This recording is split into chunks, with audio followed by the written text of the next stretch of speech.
What if I told you there was once a king so physically deformed that his own people believed he was cursed by the devil himself? Meet Charles II of Spain, a monarch whose appearance was so shocking that even his own royal court whispered he must be bewitched. They called him Hechizado *, the Bewitched One. But Charles wasn't cursed by spirits or demons.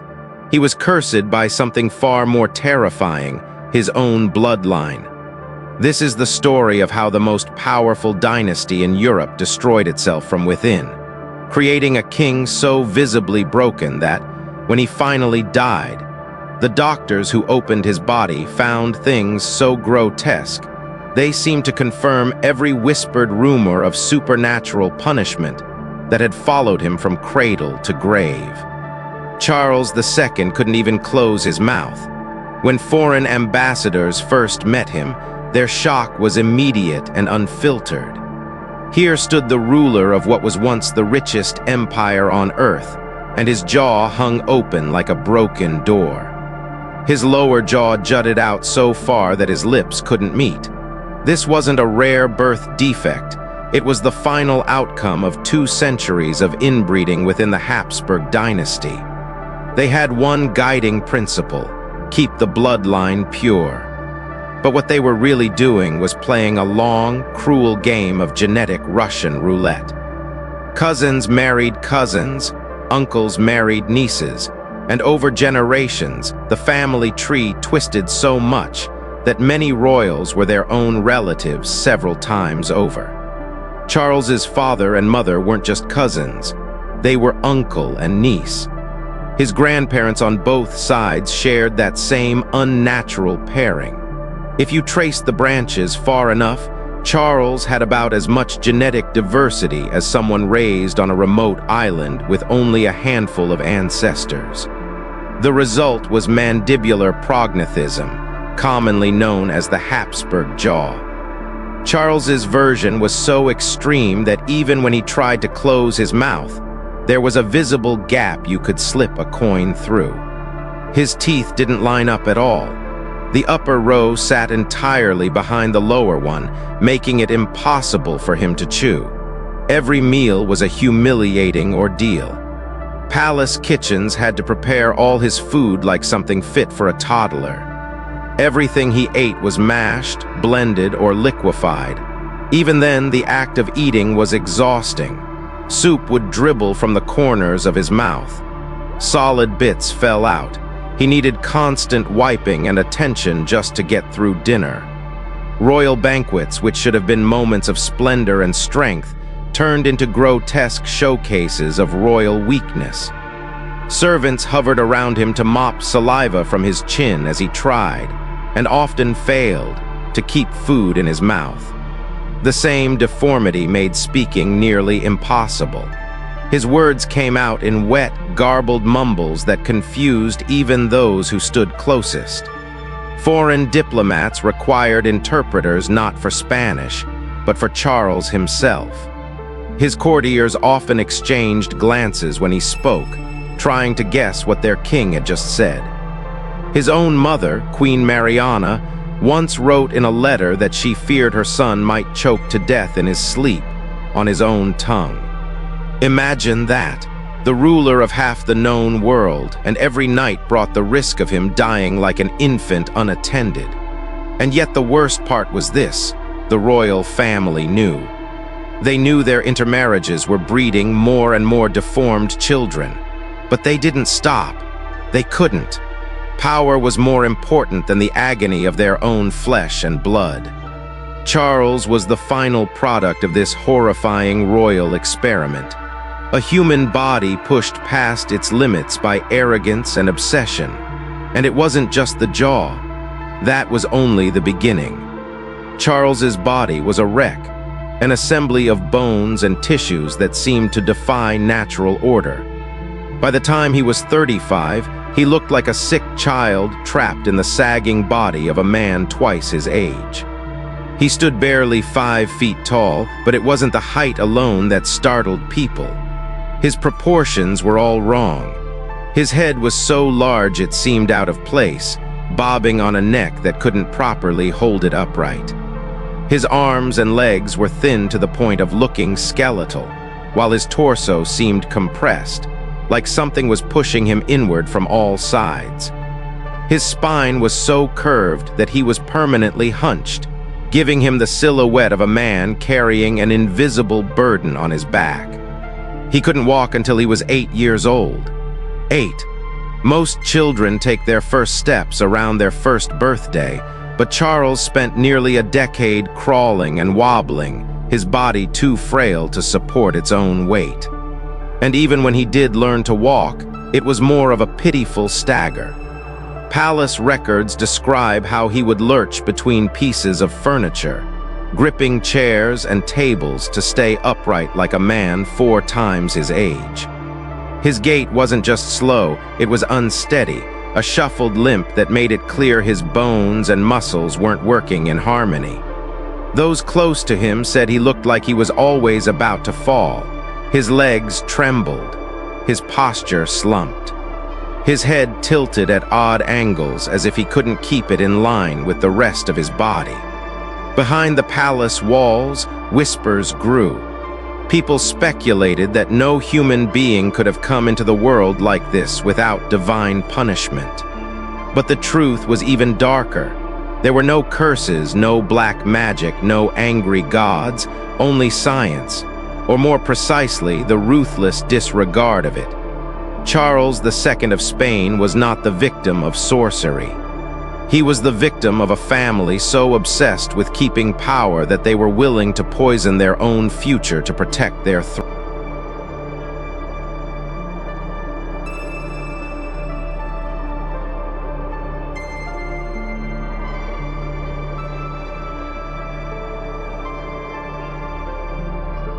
He was the visible burden of generations, a living symbol of genetic collapse carried within the frail body of one catastrophically unlucky man. Charles II wasn't just deformed.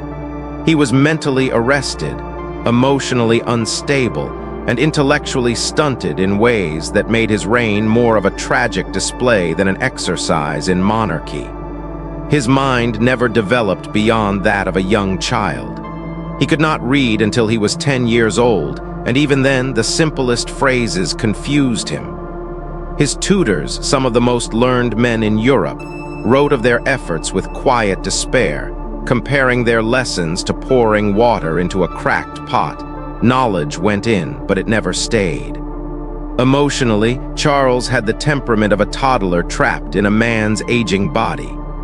He would throw explosive tantrums over small frustrations, flailing and screaming with the ferocity of a child denied a toy.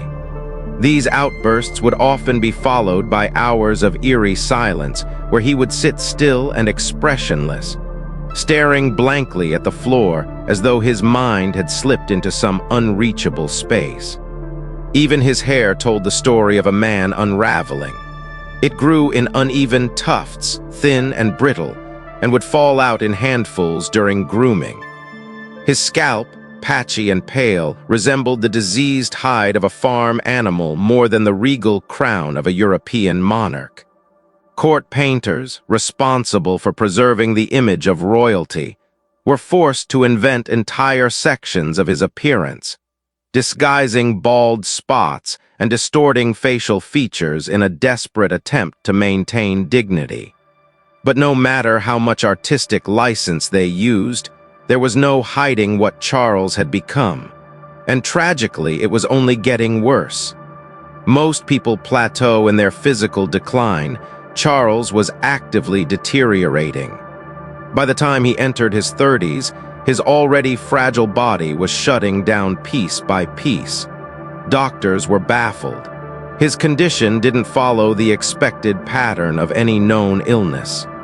He was not just aging, he was breaking, collapsing from the inside out as if his cells themselves had given up. And then came the cruelest blow of all.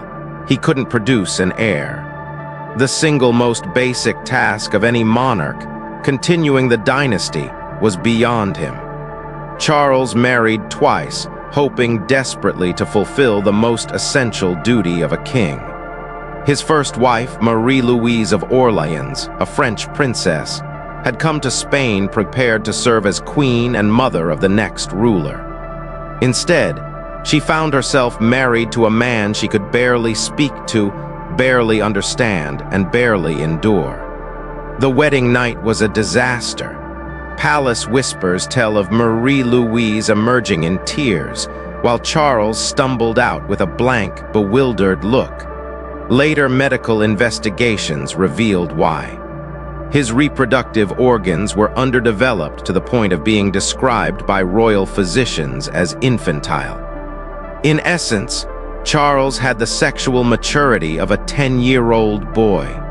But the Spanish court, unwilling to confront this brutal truth, blamed Marie-Louise instead.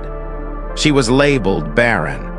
She was subjected to relentless, humiliating examinations and force-fed bitter herbal brews meant to improve fertility. She underwent painful and invasive procedures, all under the watchful eyes of courtiers who viewed her womb as the last hope for a dying dynasty. The psychological toll was brutal. Once known as witty and charming, Marie-Louise grew withdrawn, pale, and despondent. She spent long hours in the palace chapel, praying for a miracle that never came. Some historians have speculated that the very treatments forced upon her, whether toxic tonics, stress-induced wasting, or subtle poisoning, may have contributed to her death. She passed away under mysterious circumstances at the age of 26.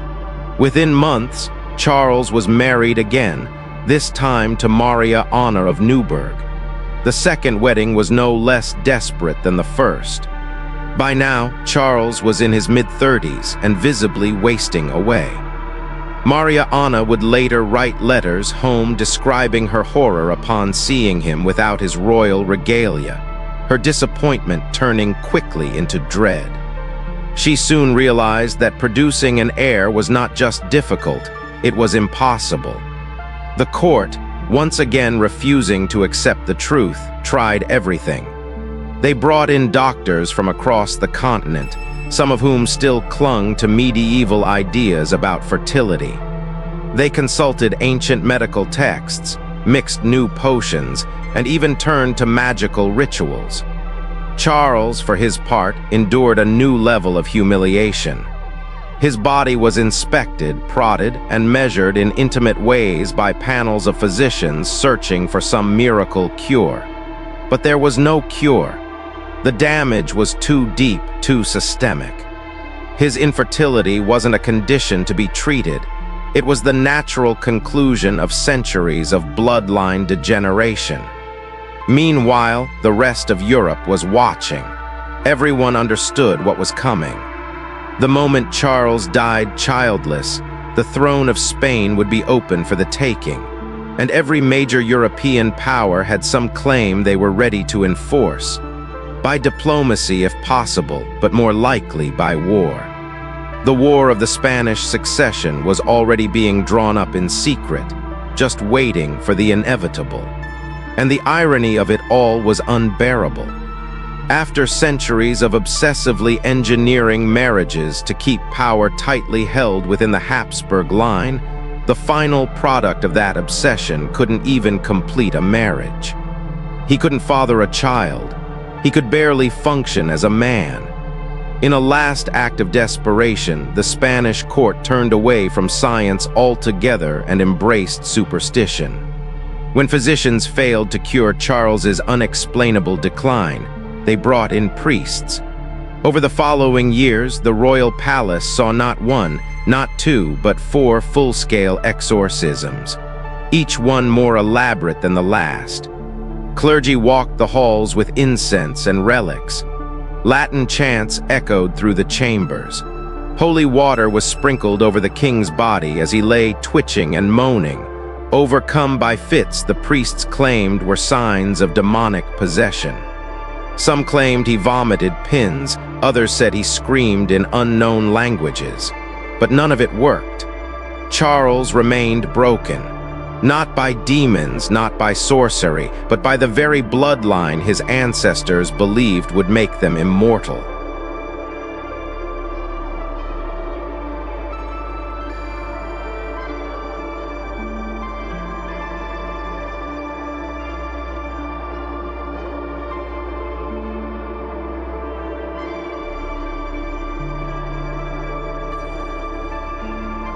The royal palace of Spain became the stage for some of the most unsettling religious ceremonies ever performed on a living monarch. Public exorcisms, so bizarre they blurred the line between ritual and spectacle. The church had a simple explanation for the horror that was Charles II: demonic possession. Father Froilán Diaz, the court's chief exorcist, declared that the king was infested with not one but dozens of evil spirits implanted through witchcraft. But these weren't secret rites performed in shadowed chapels. These were full-scale performances, held in the throne room itself, with nobles, ambassadors, and dignitaries forced to stand witness as their sovereign convulsed and shrieked beneath clouds of incense and shouted Latin prayers. The ceremonies began with Father Diaz forcing the king to swallow holy water laced with powdered relics, ground fragments of bones, cloth, or wood supposedly touched by saints. Almost immediately, Charles would fall violently ill. He would vomit, shake, wail in terror, and occasionally faint dead away. The priests took this as proof of progress, interpreting every retch, every tremor, as signs that the demons were reacting to the sacred elements inside him. These rites could last for hours, sometimes well into the night. And Charles, already mentally limited and physically wrecked, could do nothing but endure them. Priests pressed crucifixes to his skin until it blistered. They splashed him repeatedly with holy water, muttering prayers he barely understood. He was required to recite complex Latin invocations, though he could barely speak Spanish properly. Every phrase he garbled, every mistake he made, was interpreted as resistance from the evil spirits lurking within. But the priests didn't stop with the king. They soon became convinced that the entire royal residence was contaminated with dark energy. In the year 1698, Father Diaz ordered a full-scale spiritual cleansing of the palace. The operation resembled something between a ritual purge and mass hysteria.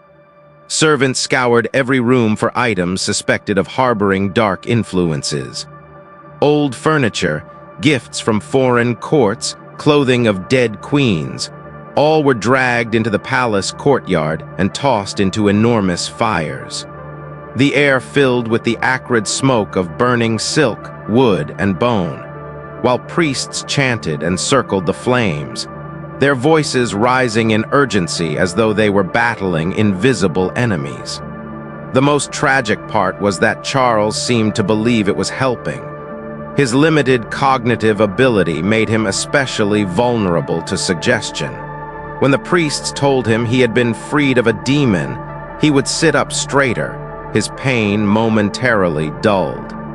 For brief moments, he would smile, convinced he was healing. This illusion created a vicious cycle. Whenever his symptoms returned, and they always did, he would beg the priests for another exorcism. The ceremonies peaked in the year 1699, when Father Diaz claimed he had identified and banished 47 distinct demons from Charles's body. Each spirit, he said, had a name and a specific domain, one responsible for his speech impediment, another for his infertility, a third for his endless fatigue, and so on. After this spiritual assault, Charles collapsed and fell silent.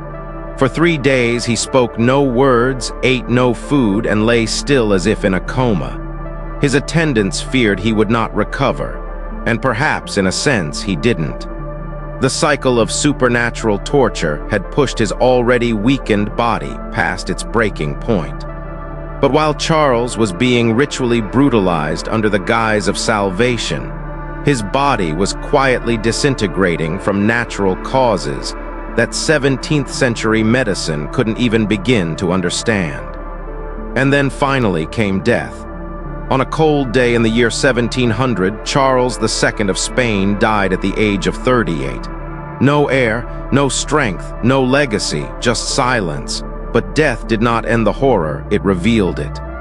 The Spanish court, long clinging to its belief that their king had been cursed, ordered an autopsy to uncover what truly lay beneath the skin of the man they had called asterisk El Hechizado asterisk.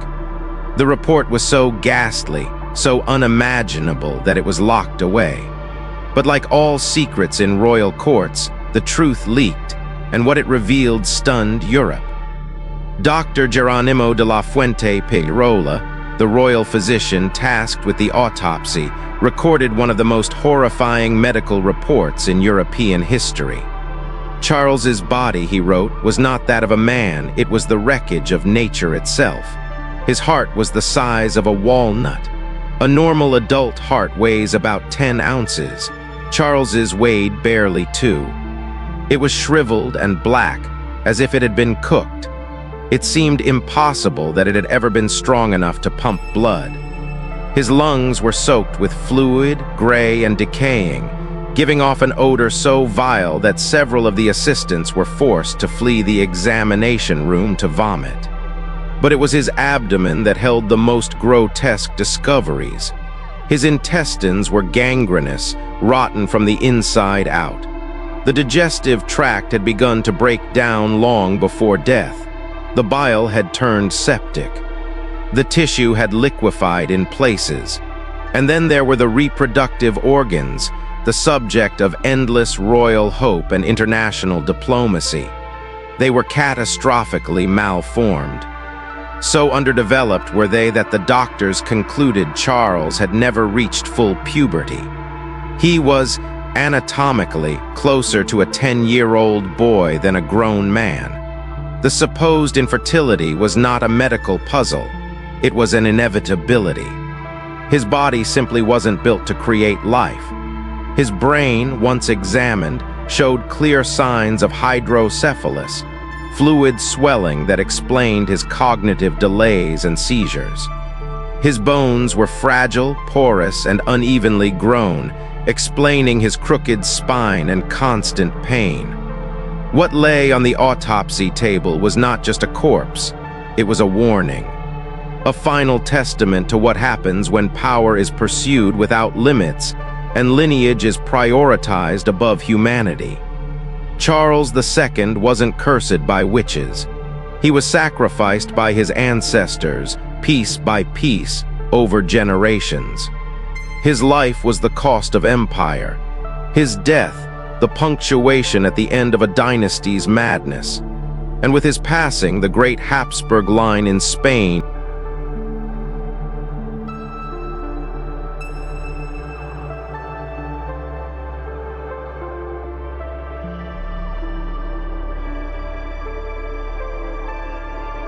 But the most shocking revelation of all came when royal physicians opened Charles's skull. Inside, they found not the workings of a healthy brain, but something far more disturbing. His cranium was filled with an unusual amount of fluid, a condition we now recognize as hydrocephalus. Instead of clean, defined brain tissue, they discovered something discolored, softened, and irregular. The structure of his brain showed clear signs of deterioration. The cerebral matter was damaged, likely from years of pressure and inflammation caused by the excess fluid pressing against the interior of his skull. This alone explained much of Charles's intellectual disability, his emotional instability, and the sudden episodes of unconsciousness that had terrified his court. His erratic behavior, the childlike reasoning, the inability to understand or retain information. It all pointed to long-term neurological impairment that began at birth and worsened with age. His brain had been deteriorating in slow motion for nearly 4 decades. Dr. Geronimo de la Fuente Pirola, the lead physician, ended his autopsy report with a sentence so blunt, so damning, that it rippled through every royal house in Europe. It is a miracle this body sustained life for so long, as it contained not a single healthy organ. And he wasn't exaggerating. Every system in Charles's body showed signs of failure. His liver was hardened, his kidneys mottled and irregular, his intestines rotting, his heart shrunken and blackened. His bones were fragile and unevenly formed, his reproductive organs undeveloped, and his lungs saturated with fluid and rot. This wasn't simply a man in poor health. It was a human body pushed beyond its biological limits, surviving by sheer accident or perhaps by the cruel momentum of royal necessity. The fact that Charles lived to be 38 years old is not just medically astonishing. It borders on the impossible.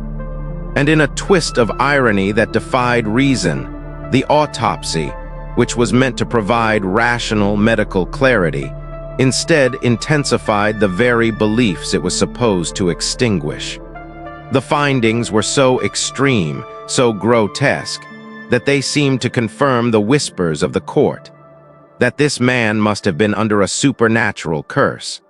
Because how else could anyone live with such physical ruin unless some dark force had unnaturally preserved him? The idea that Charles had been bewitched no longer sounded like medieval paranoia. It began to feel like the only explanation left. His body had become the final piece of evidence for centuries of whispered fears. But perhaps the most chilling truth is this: Charles lived for 38 years with these hidden terrors inside him. Every day of his rule, his body was decaying from the inside out. He sat on one of the greatest thrones in Europe while internally falling apart, a man who could barely walk, barely speak, barely think, yet still held absolute power over a vast empire. He was not a ruler, he was a symbol. A grotesque reminder of what happens when ambition overrides nature, when lineage becomes more important than life itself. And with his death in the year 1700, the consequences came crashing down. Just as every diplomat had predicted, the Spanish throne became the spark that ignited the War of the Spanish Succession, a brutal conflict that dragged on for over a decade and consumed the lives of hundreds of thousands across Europe. Entire cities were razed, economies collapsed, alliances shattered, and all because one king, the last Habsburg of Spain, could not do what should have been simple: produce an heir. The dynasty that had once dominated Europe had collapsed under the weight of its own delusions. Their obsession with purity, genetic, political, divine, had created a man so broken he became both the end of a bloodline and the beginning of a war. In the end, Charles II did more than die without an heir. He died as living proof that absolute power doesn't always crumble under rebellion or conquest. Sometimes